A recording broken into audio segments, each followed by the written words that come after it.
बनेगा नेता। नगर निगम के चुनाव पास आने वाले थे। पूरे कानपुर शहर में टिकट को लेकर मारामारी शुरू थी, लेकिन सबसे ज्यादा चर्चा में वार्ड नंबर 40 की सीट थी। वो इसलिए क्योंकि इस बार वहां की सीट महिला के लिए आरक्षित थी। अब सवाल ये था कि चुनाव लड़ेगा कौन। इससे पहले ठाकुर साहब वहां से पार्षद थे और इस बार उन्होंने अपनी पत्नी सीमा ठाकुर को टिकट दिलवाई और ठाकुर साहब की शान के कारण सीमा जी ने 20,000 वोटों से चुनाव जीत लिया। अरे बधाई हो सीमा भाभी, अब तो आप वार्ड की पार्षद बन गई हैं। अब तो हमारे काम आप ही करवाएंगी। अरे ये तो सिर्फ नाम की पार्षद बनी है, वो तो महिला सीट आ गई, वरना पार्षद तो मुझे ही बनना था।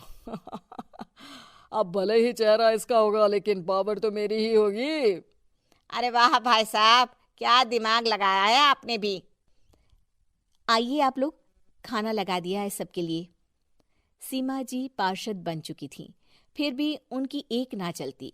सारे काम ठाकुर साहब खुद ही संभाल लेते और जहां जरूरत पड़ती वहां सीमा जी का अंगूठा लगवा लेते।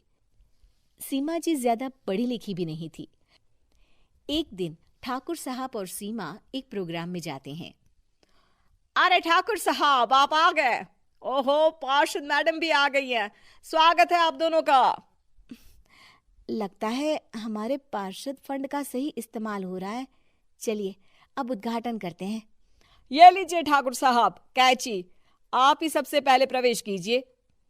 सब लोग आगे निकल जाते हैं और सीमा जी पार्षद होने के बावजूद भी पीछे खड़ी रह जाती हैं। वो देखती हैं कि वेलकम बोर्ड पर उनका नाम है, लेकिन महिला होने के कारण कोई उनका सम्मान नहीं कर रहा। अगले दिन एक आदमी उनके घर आता है। अरे ठाकुर साहब नमस्कार। कल ना हम नोटिस किए कि हमारा घर तो अवैध है और नगर निगम वाले उसे तोड़ने आ रहे हैं। अरे कुछ कीजिए ना ठाकुर साहब। देखो भाई, मैं तो ज्यादा कुछ कर नहीं सकता, पर अगर तुम सबकी जेब गर्म कर दो तो कुछ हो सकता है। कुल मिलाकर 4 लाख लगेंगे। अरे 4 लाख ठाकुर साहब? अरे भाई, मैं अपने लिए नहीं मांग रहा हूँ। दरोगा है, इंजीनियर बाबू है, बड़े साहब है, सबको देना पड़ता है ना थोड़ा थोड़ा। बोलो है मंजूर? तभी वहां अचानक सीमा जी आ जाती हैं। अरे ये आप क्या कर रहे हैं? पहले इन्हीं लोगों से तो आपने वोट मांगे, अब इनसे ही पैसे ले रहे हो। अरे चुप रहो तुम, तुम्हारा काम है सिर्फ अंगूठा लगाना, तुम वही किया करो। मुझे दूसरे काम तुम मत सिखाओ, समझी? और तुम ना जाओ, अब पैसे लेकर आओ, वरना जेसीबी किसी भी वक्त आती होगी। सब कुछ ऐसे ही चलते रहता है। एक दिन सीमा जी और ठाकुर साहब को एक लोकल मीटिंग में बुलाया जाता है। वहां पर कई और अधिकारी लोग भी मौजूद रहते हैं। अब मैं चाहूंगा कि ठाकुर साहब हमारे बीच 2 शब्द कहें। मेरे प्यारे भाइयों और बहनों, आज मेरा सौभाग्य है कि मैं आप सबकी सेवा दिन रात कर पा रहा हूं। आपने मेरी पत्नी को भारी मतों से जिताया है, इसलिए मैं आप सभी का शुक्रगुजार हूं। मैं आप सबसे वादा करता हूं कि हमेशा की तरह हमारे वार्ड में किसी को कोई तकलीफ नहीं आने दूंगा। सभी लोग तालियां बजाने लगते हैं। अब मैं माननीय पार्षद मैडम को स्टेज पे बुलाना चाहूंगा। अपने नाम को बुलाया सुनकर सीमा जी एकदम चौंक जाती है।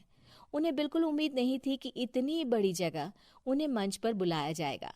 जैसे तैसे वो मंच पर चढ़ती हैं। ऊपर जाते ही सीमा जी को सारी पुरानी बातें याद आ जाती हैं कि किस तरह उनके पति उन्हें कभी भी आगे बढ़ने नहीं देते और उनके नाम से गलत काम करते हैं। वो बोलने लगती हैं। मैं आपके वार्ड की पार्षद सीमा हूं। आप में से बहुत कम लोग ही मुझे जानते होंगे, क्योंकि इससे पहले मुझे कभी ऐसा मौका ही नहीं मिला। सारे मौके मेरे पार्षद पति यानी आपके ठाकुर साहब ही लेते रहे, लेकिन आज ये मौका मुझे मिला है तो मैं इसे ऐसे ही नहीं जाने दूंगी। मैं आपको ये बताना चाहती हूँ कि आपके ठाकुर साहब मेरे नाम की आड़ में गैर कानूनी काम करते हैं, जिस पर अंगूठों के निशान मेरे होते थे। इसीलिए मैं अपनी गलती मानती हूँ और आज अपने पद से इस्तीफा देती हूँ, ताकि आगे से कोई गलत काम ना हो पाए। अब फैसला आप सबके हाथ में है कि आप हमें क्या सजा देना चाहते हैं।